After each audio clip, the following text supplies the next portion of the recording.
इसके ऊपर क्या कहना चाहेंगे?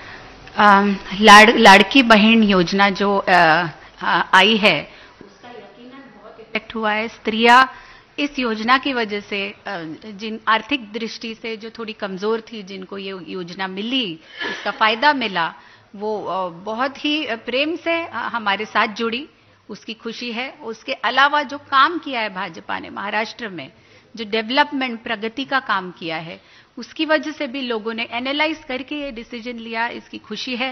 पिछले जो फॉल्स नैरेटिव्स थे वो भी वाइप आउट कर दिए गए, क्योंकि पार्टी केडर, पार्टी कार्यकर्ता ने घर घर जाके लोगों से बातचीत की, लोगों को अपनी तरफ आकर्षित किया, इसकी खुशी है। और लीडरशिप ने बहुत उम्दा साथ दिया, इसकी भी खुशी है। अपोजिशन कह रहे कहीं ना कहीं गड़बड़ है, बैलेट पेपर पर चुनाव होने चाहिए फिर से, तो इसके ऊपर क्या कहना चाहेंगे? अभी जब कुछ बोलने के लिए नहीं बचता तो ये बोलना ही पड़ता है, तो वो बोल रहे हैं, उनका काम है बोलना, तो बोलते रहेंगे। सिर्फ थोड़ा उसमें बुद्धि भी हो तो अच्छा रहेगा। मैम, सीएम पोस्ट के ऊपर बहुत सा नैरेटिव चल रहा है, या फिर नैरेटिव नहीं तो किसको देखना चाहेंगे आप सीएम पोस्ट के ऊपर, उसके बारे में क्या कहना चाहेंगे? आज का दिन देखना चाहते थे, उसके लिए सबने मिलकर मेहनत की है।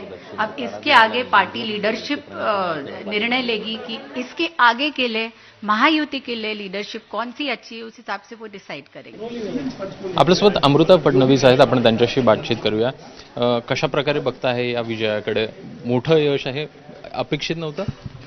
खूप मोठं यश आहे, अपेक्षित यश होतं, पण एवढं मोठं 2014 पेक्षा चांगलं यश आपल्याला इथे मिळालंय, त्याचा आनंद आहे।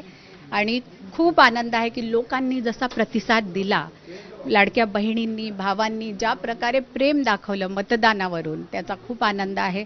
आणि ज्या प्रकारे केडर कार्यकर्ता, प्रत्येक कार्यकर्ता देवेंद्रजींच्या मागे उभे होता, आपला मिशन कंप्लीट करण्यासाठी उभा होता, तटस्थ होता, त्याचा आनंद आहे। प्रचारामध्ये मोठ्या प्रमाणात वैयक्तिक टीका देखील देवेंद्र फडणवीसांवर होता।